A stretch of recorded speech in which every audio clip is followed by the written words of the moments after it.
Once again, Bikini Atoll becomes the scene of the most dramatic nuclear explosion of all. For days, the target center and observation posts buzz with activity as weather planes circle the entire blast area, waiting for the most ideal conditions that will prevent disastrous radioactive fallout, the most difficult problem that must be solved in the Titanic blast. In preparation for the explosion, skiffs carrying radiation detection devices are lowered and anchored at strategic points in the blast area. For the collection of this data is one of the main objectives of the entire test and will determine in great measure chances of survival in the event of nuclear war. These and tens of thousands of other instruments covering hundreds of square miles will bring back the answer. Trace rockets will capture samples of radioactive clouds. Admiral B. Hall Hanlon, commander, makes a last-minute inspection. And here are the men who will undertake the most hazardous mission in aviation history. They receive a final briefing from the B-52's commander, Major Dave Critchlow. They must drop the bomb from 55,000 feet to explode 15,000 feet over the target area, where these instruments will measure heat and radiation.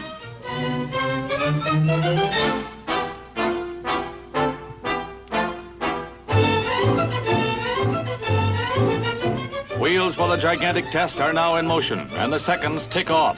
Far below the target island of Namu stands outlined with a cross of lights and its radar installation. Once again, weather planes make a last-minute check.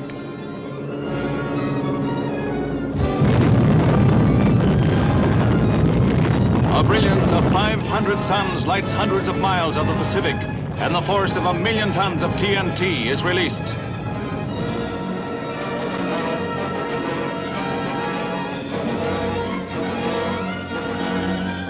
15 seconds later, the light is still unbearable. Observers may well squint, for they may have witnessed a prelude to world destruction.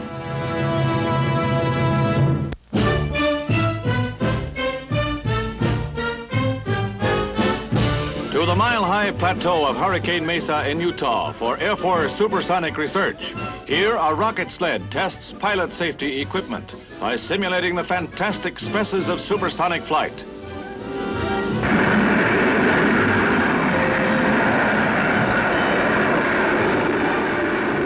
The sled streaks down a 2.5-mile track, gaining velocity steadily.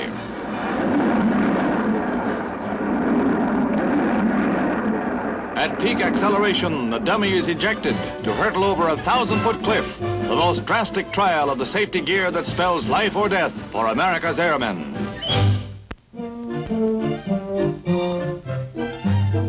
Brookfield Zoo in the spring. Come on, Junior, drink your milk. It makes babies big and strong. What a big baby you are, and what a handful. He couldn't do that to a full-grown rhinoceros, but you're a baby.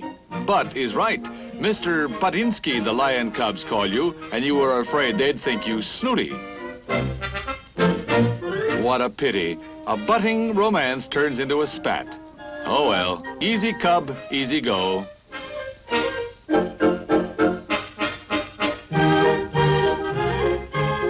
Grandpappy Porker has his nose up in the air, but he's not snooty, just snouty. Official greeter for the new children's zoo is this baby orangutan. He just loves children. Children love him too, but he's just wild about himself. Packed in like sardines is an apropos remark at this point. The point being Ray Lichtenberg's fishing resort in Seattle. Here assembled to fish through open boards in the dock are several thousand kids of all ages, erstwhile Isaac Waltons. That's a good line, but we'll yank it just the same before somebody gets hooked with it. Fish were hooked too by those who know the angles and how to untangle. Hurry up, sis. The first 400 fish caught win silver dollars, and that includes minnows, starfish, crabs, anything by hook or crook. Why, there's even a prize for the smallest. As the returns come in, there's one resounding vote for calling it a day. But the majority are wide awake to wide selections of seafood for supper, even starfish. I knew there was a catch to it, and they caught it. The heart of the cattle country in Oregon beats strong for the teenagers this day, the day of the 8th annual Eastern Oregon Junior Rodeo. Large title, large excitement, large kids getting large charge. They get a bang out of it all right, but these country kids from small cattle towns know how to ride 'em rough. Where'd he go? Bareback broncs are rough on junior cowboys, and so the cowgirls will show 'em up in the calf riding, they say.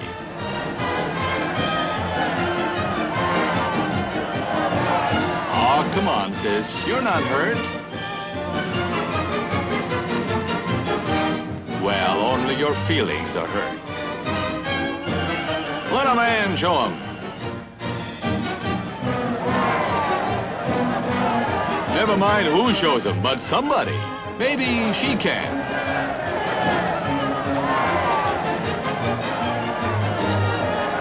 And maybe she can't. Mother said there'd be days like this. Rockin' and rollin' down that Rock Island line.